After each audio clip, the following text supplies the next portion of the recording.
Two people win the lottery on the same day. Same amount, $10 million each. 5 years later, one of them is broke again.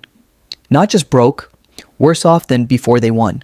The other one, quietly rich. Still rich, getting richer. Same money, same luck. Completely different outcome.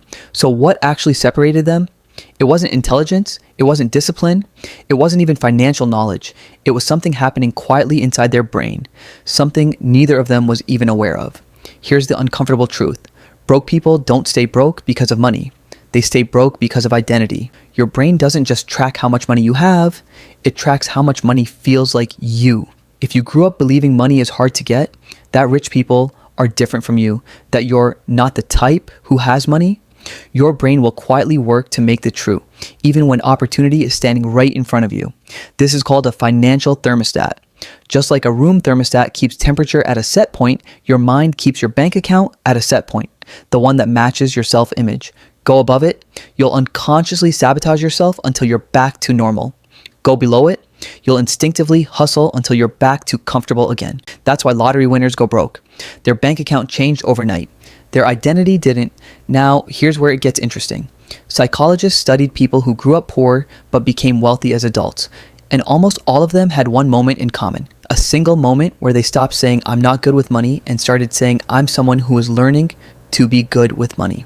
That tiny shift in language changed everything, because the brain doesn't follow your goals. It follows your identity. You don't rise to the level of your income. You fall to the level of your self-concept. Let that sit for a second.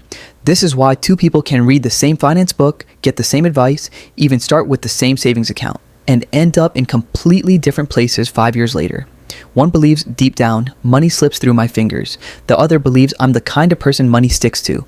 Neither of them is consciously choosing this. It's running in the background, like an operating system they never installed on purpose.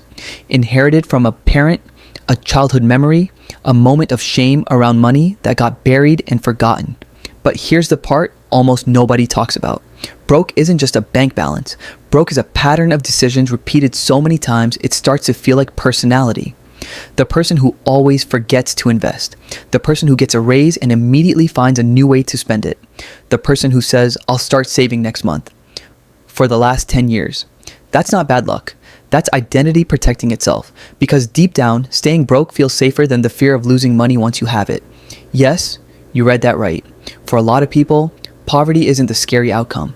Wealth is, because wealth comes with visibility, responsibility, and the terrifying possibility of failing at a bigger level. So the brain does something sneaky. It keeps you safe by keeping you small.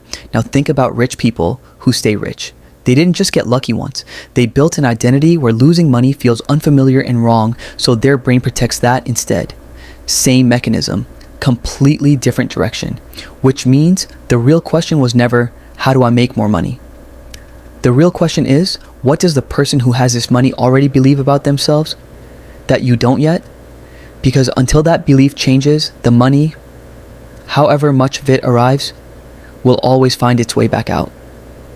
Somewhere right now, someone is one identity shift away from a completely different financial life. The only question is whether they'll notice it in time, or spend another 10 years wondering why the money never stays.